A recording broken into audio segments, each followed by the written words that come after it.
Good morning, fellas. Morning. Good morning. Here we are once again. Well, we're hitting a milestone this morning, in the sense that we're going to finish up reading the book of Genesis this morning. So, as you can see right here, somebody's laughing.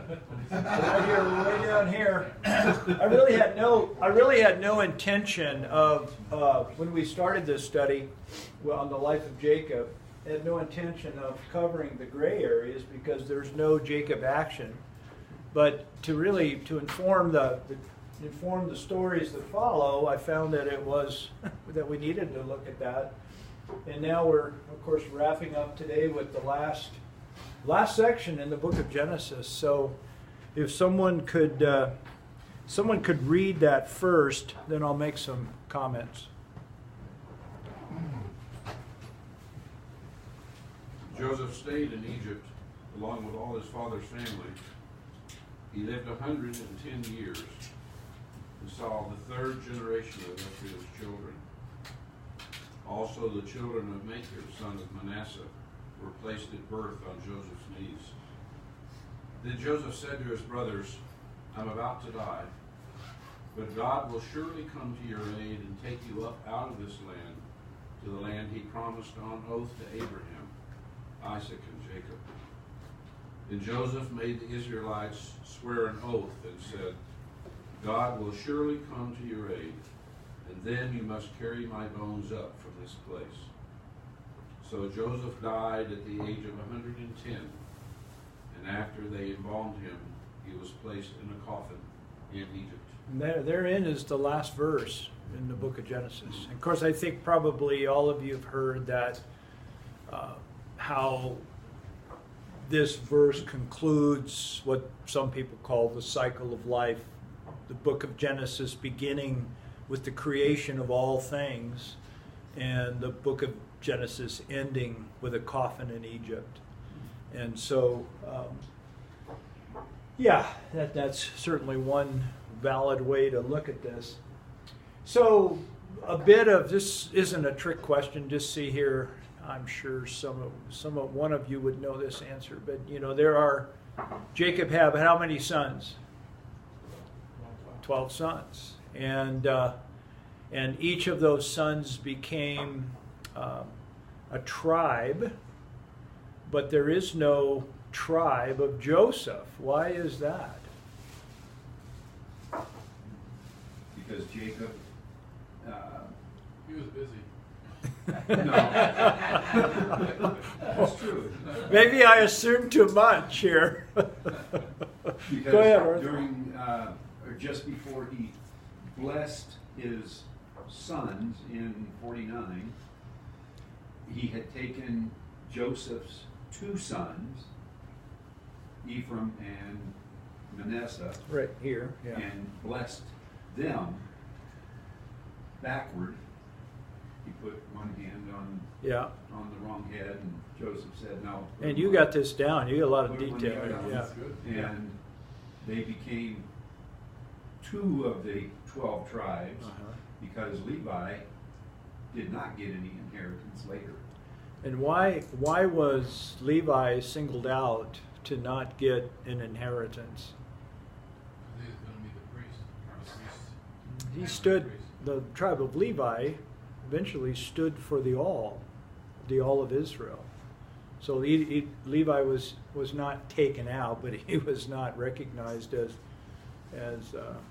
he was call it the priestly tribe. Then Ephraim and Manasseh got in there as far as what eventually will be the tribe of Ephraim and the tribe of Manasseh. So thank you, Art. That was a really great answer. You got that down. Yeah. Okay, well, we'll move on. Thank you for that reading this morning. And this section that as I see it, the last section in the book of Genesis ends with two ideas. One is a coffin, and one is a promise. We've already mentioned the coffin, and the coffin and the promise, and to illustrate, depict the promise. I mean, coffin is easy to find an image on the internet, of a coffin. But I Googled promise, or I can't remember some of the words, but I went through, hundreds of images to pick something that I think represents the idea of promise. The promise that even in the event of death, there is a promise that transcends that. And so I chose this image. It's a poster with a C.S. Lewis quote, and it's a picture of a pathway disappearing in the fog. The immediate can be seen, but yet there's light beyond. There's the hope and the light that is beyond. But yet it's foggy. It's foggy. It's unclear, which surely depicts our experience as human beings. But the quote says this: "There are far, far better things ahead than any we leave behind." That's a quote by C.S. Lewis. Far, far better things ahead. And of course, that's what we believe, or that's what we say we believe anyway. And so that's why we're going to use that image for promise. Coffin, the little signs on the maps when you go to a national park or someplace, and they orient you and you say, "You are here." Well, everyone in this room, you will be here. There is no way out of this, guys. You will be here. And, we're kind of, we've come at our age, we've come to accept that idea. I think we accept our mortality as we age, but it is still a brutal reality. And as I've noted here, this brutal reality is the final, what I'm calling a great loss. It is the final great loss that comes at the end of many great losses we experience as human beings. Last year I read a book on this. I forget the title, but it was really interesting about loss and how we all experience loss. And I put death, our death is the last great loss that we experience. Now just bear with me for a minute, there's another side of this. The anticipation of this great loss, death, foreshadows, foreshadowed by the many great losses, every loss that we experience. And that first great loss for you may have been you weren't picked, or you were the last to pick at playground, recess when you were a kid. That you weren't the one that was picked. You were the one that was picked last. That's your first great loss. Well, that's first in the series of many, many great losses that we've all experienced, death being the greatest. But the idea of foreshadowing that loss in us, something dies within us, something shrinks.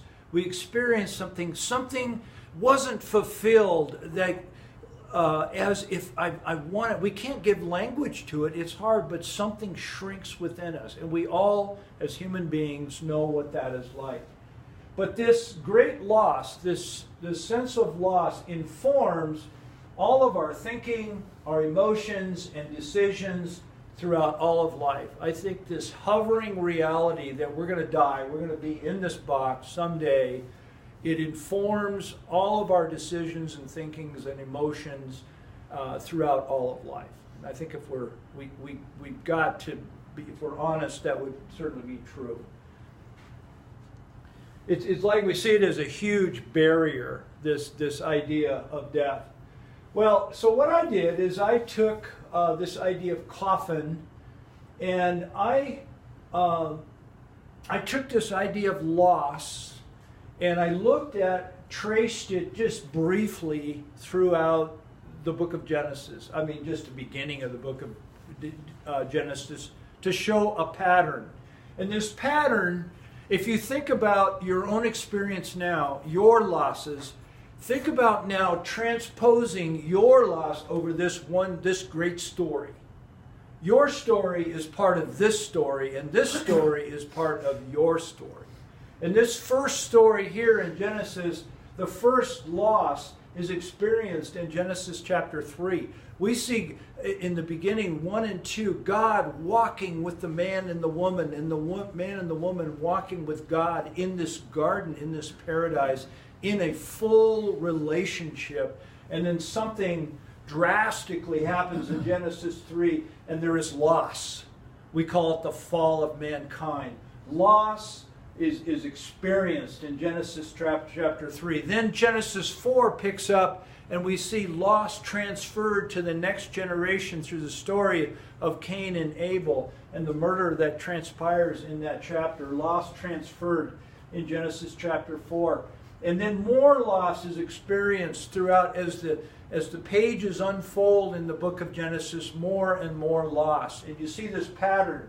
Loss experienced, we experience it, then we transfer it. And then we experience it, and then we transfer it, and so on and so on and so on. We experience loss, we transfer loss. And such is the condition of mankind. The natural default condition of mankind is here, this experience. And it's depicted by this idea of the coffin, death. Death. We all die. Well, there's another side to this, and that is the promise. There's the coffin and the promise. And conversely, or in like manner would be a better way to say it, you will also be here. This is the great hope that we have. And so in this last section of Genesis, we see the reality, the brutal reality of death, but yet we see that there is great hope that transcends death. We look at death as such a barrier, but in the economy of God and the hope we have through Christ, it is not a barrier. It is certainly a veiled, foggy, a foggy experience, but we believe by faith there's a breakthrough on the other side. The Bible, and this is what the Bible's story is about. The Bible records God's great intervention to restore all losses, bringing all things back together as one. I look at this as a key theme and idea in the Bible's entire message, as God reconciling all of the world to himself. As Jesus stated in John 17, the night, the hours prior to his arrest and crucifixion, Father, I pray that they may be one as we are one. There's a coming together, a reconciling, being brought together, oneness. And of course, that's conversely to all of the scattered losses, the losses converging, bringing back together. That's how I see it in my mind. This, therefore, is the great hope.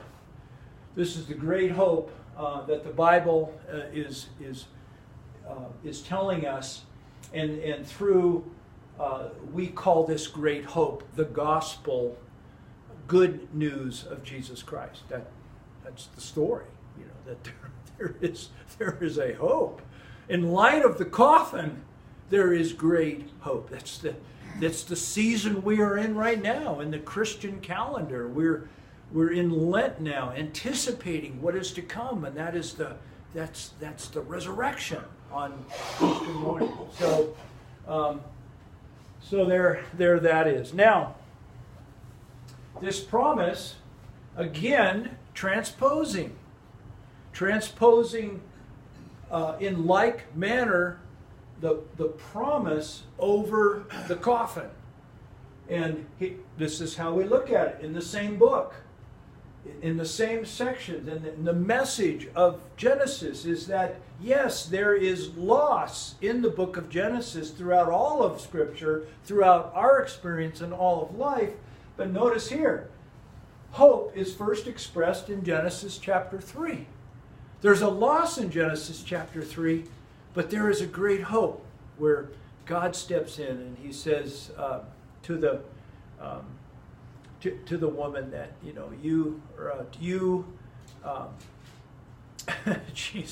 I've only said this 1,000 times. He has bruised your heel. You will, help me guys, Genesis 3:16. What's that? You'll crush his head. Yeah, it's the crushing of the head versus the bruising of the heel.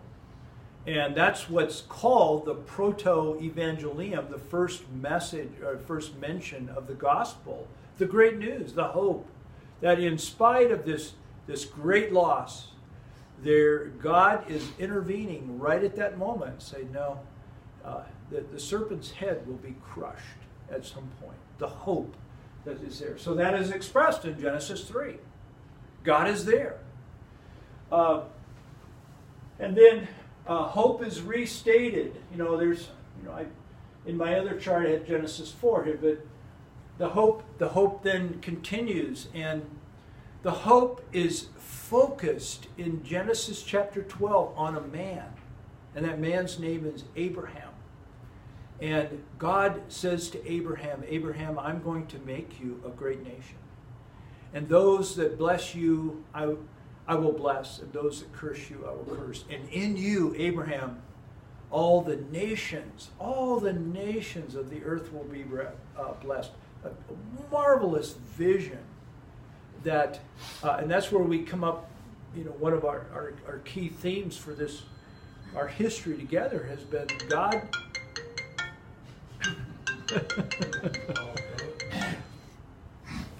God is doing something to you in order to do something through you. That is, that's what we say. God promised to do something to Abraham in order to do something through Abraham. And I, for one, believes that same promise resides in each of us through the gift of life that we have been given. So that is focused on an individual, a hope restated to Abraham, hope transferred. We see later in the book of Genesis, we see that same promise restated a number of different times to Abraham's son Isaac, and then passed on to Jacob, as we've looked at, and then the 12. The 12 then are the agents that are then to bless the nations, are the agents. And then the Old Testament continues and closes, and then that 400 year of silence between the testaments, and then I've got here hope realized, and that's, of course, the incarnation through Christ. He is the Son of promise.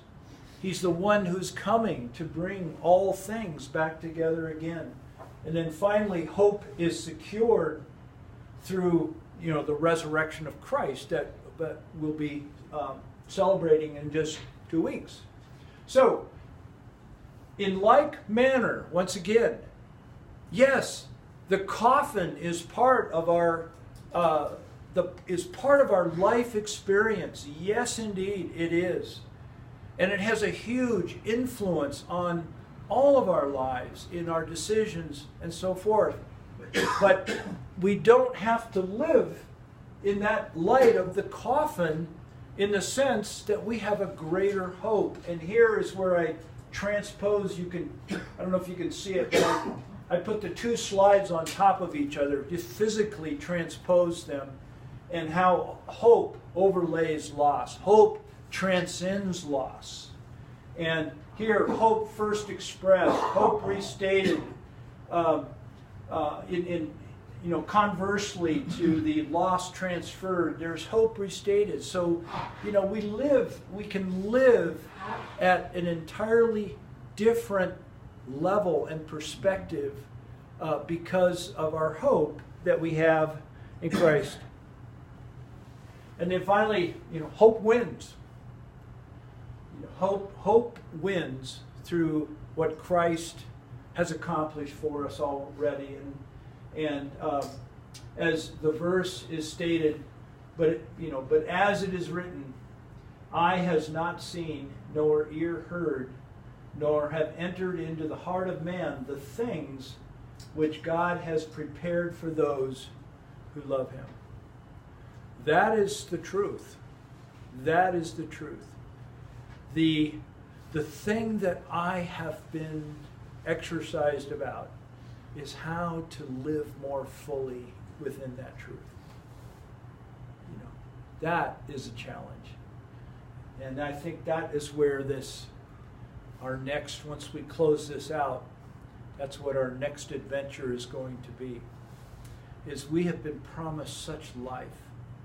You know, Jesus said in John 10:10, I have come to give you life and to give it more abundantly. But guys, what does that mean? I think there's such an abundance of what that is to be about and how to live and engage more fully within that life that he has so promised. That really challenges me. So that's, you know, I think we'll be moving in that direction. Exactly how, I'm not, here we are a week or two away and I haven't figured it out yet, but we will. But that's it. That's it for today. We finished up 5 minutes early. We're going to take, I think, one more week. We were at week 199. I think we'll wrap it up next week with week 200. This is a nice round number. Right? Yeah, nice round number, 200 weeks. And you know, guys, what we're going to do next week, I don't know. I'll just have to meditate on it. It'll be some sort of review, but you know, we'll have something next week. We'll wrap it up, and then we'll move on from there. So 30-minute review of Genesis. I don't want to be well, I think it'll have something to do with review of Jacob's life and how it correlates, you know, and try to transpose our experience over what we see happening in Jacob's life. And how to do that in 30 minutes, we'll have to, we'll figure it out. Have a good week, guys. Hey, man, you too. Good deal.